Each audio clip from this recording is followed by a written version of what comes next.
This story took place a couple weeks ago. I was waiting at the bus stop after a long work shift.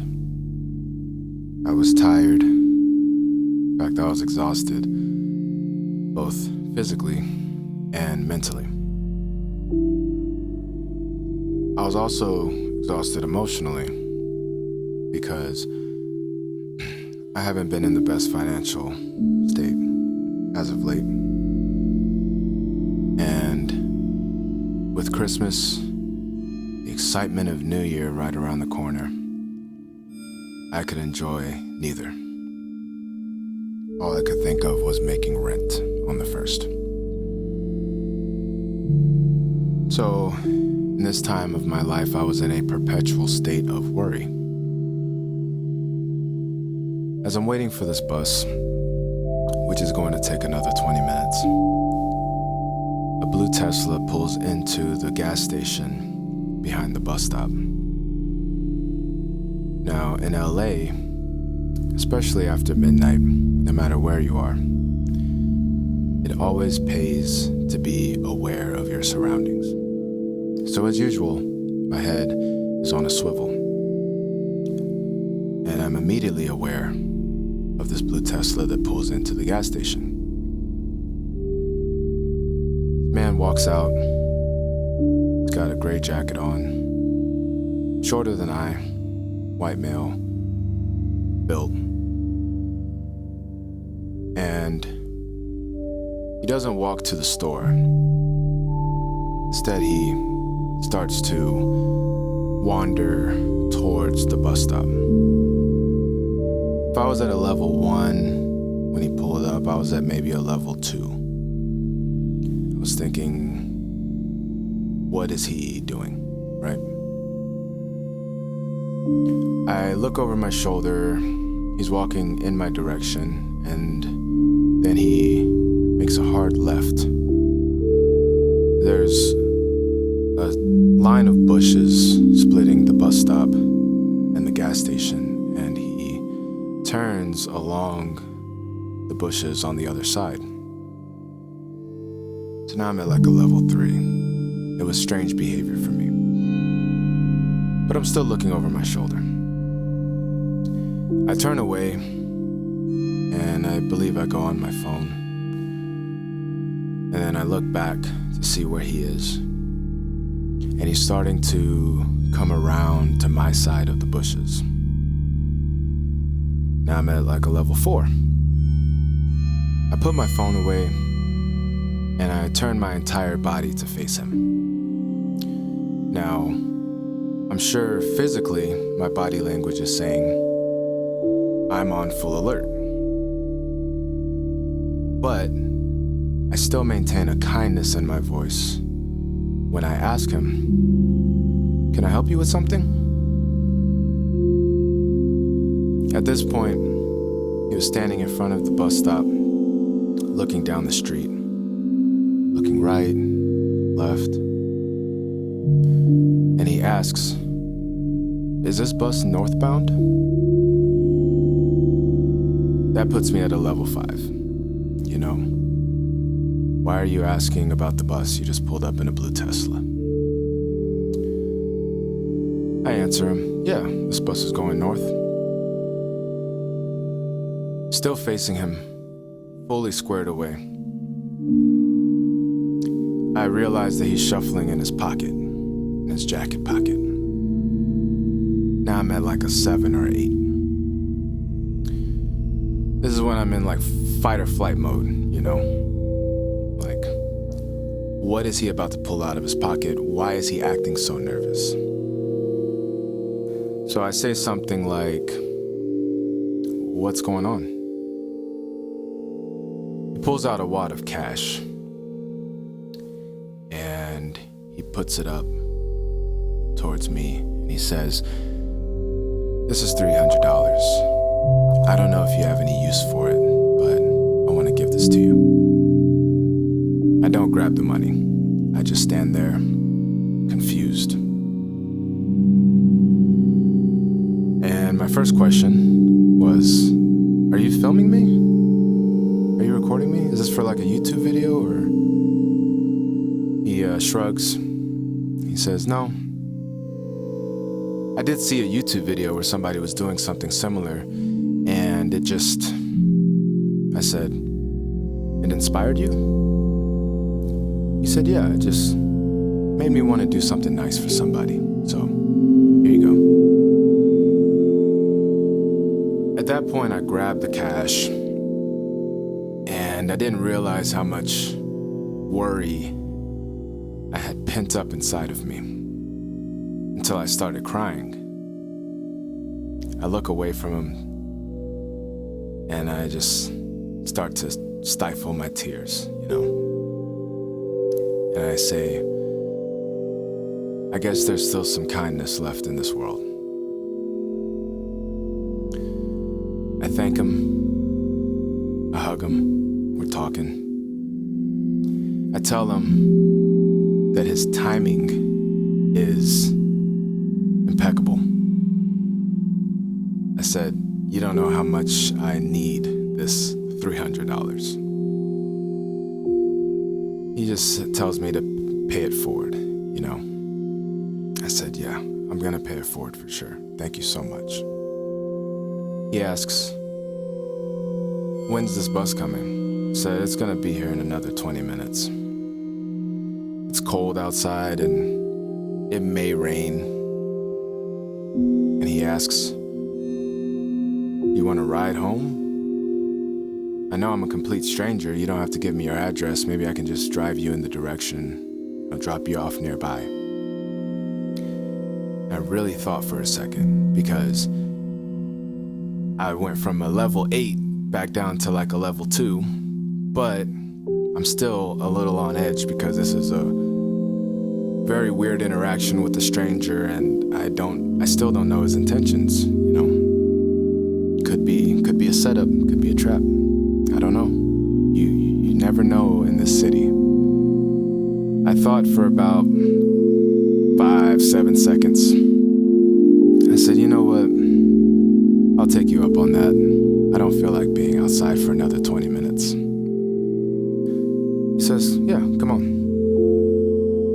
So I walk over to his car, and for the first time I ask, what's your name? He said, my name's Kyle. I said, Kyle, my name's Ted. Get in his car. And he just starts driving down the street. So we engage in some small talk, and every now and then it just hits me that this man just, out of the kindness of his heart, gave me $300 of his own money. So as I'm talking, every now and then I just stop and I'm like, this is crazy. What the fuck, And he's like, yeah, I hope I didn't startle you or anything. I'm like, yeah, you can never be too safe in this city. He's like, yeah, I know. So we keep talking about my current situation and what I'm gonna do with the 300, how much it helps me. And he asks, at one point, are you in debt? What's your overhead? Basically, how much does it cost for you to live, and how much debt are you in right now? And so I told him, I owe this much to these people, I owe this much to this company, I owe this much to my old apartment, and I'm just trying to pay rent, keep a roof over my head, keep food in my belly, and even then I'm struggling, right? So I've lost 40 pounds this year, and I feel like 20 of those pounds was just from me not eating as much as I need to. He's like, are you hungry right now? We can stop at Subway. I'm like, nah, I can't ask you for any more, man. I'm just happy with what you've given me, right? He asks, what's your Venmo? I chuckle and I say, look, you've done so much for me already with this $300. There's no way I could ask you for any more. He's just looking at his phone, opening his Venmo, and without breaking his gaze on his phone, he says, well, you didn't ask for anything, did you? So what's your Venmo? So I said, all right, I guess you got me there. So I opened my phone because I didn't know if Venmo was like a handle or if it was an email. I just had to figure that out. So I gave him my Venmo and I finished my sentence, whatever I was talking about. And as I'm talking, I see a notification pop up that this man sent me another $1,000. That made me just stop dead in my tracks. I don't even remember what I was talking about at that moment. I just immediately broke down in tears. If I was stifling my tears at the bus stop, now I was just letting it all out. This was months of struggle and going to bed on an empty stomach and worrying about rent and feeling guilty about not being able to pay certain things that I needed to pay, and isolation too, because if I go out with my friends, I know I'm going to spend money, so instead I've been isolating myself. It's months and months of these emotions. It just spills out because this man gave me the equivalence of 1 month of my rent. So I'm crying and he's just telling me, let it out. And I keep apologizing for crying. He's like, you just cried and then you just said, I'm sorry. I want you to know that we're both experiencing this together. I've never done this before, and I don't want you to feel self-conscious about crying. Just let it out. I'm here with you. We're in this moment together. I'm just trying to get out some words. I have this frog in my throat, and I'm just like, I'm just trying to tell you how much this fucking means to me, man. Fuck. It's such crazy timing, and I finally get out the sentiment that this man has granted me the ability to relax for the rest of the year, to enjoy Christmas, to enjoy New Year without worrying about rent, without worrying about food. This man has granted me that. I told him that I've been donating plasma so that I can eat, because every single one of my checks has been going towards rent and going towards things that I owe money to. I just tell him how much this money means to me as I'm crying, and then I couldn't get this fucking frog out of my throat, right? So I tell him, I'm sorry, it's choked up right now. And he says, I'm gonna give you a breathing exercise that will help you get through this. And he walks me through breathing exercise so that I can calm down, catch my bearing, and say what I need to get off my chest, right? So I'm breathing, talking to him, just telling him how much it means to me. And essentially, in the next few minutes, I kind of just tell him a very short life story of myself and everything that I've been going through in the past 8-9 years. And I just wanted him to know who I was and who he was helping and how much this meant to me. He asked me about my goals in life. I tell him about that. I tell him about my music. I tell him about my trauma. I tell him about a lot of things that I haven't really talked about in a long time with anybody. And it was a fantastic conversation. I told him, hey, I would love to talk to you more, but I gotta get up early in the morning. I made sure to get his Instagram before I left. And as I'm walking home, it's just this weight is off of my shoulders that has been weighing me down for a long time.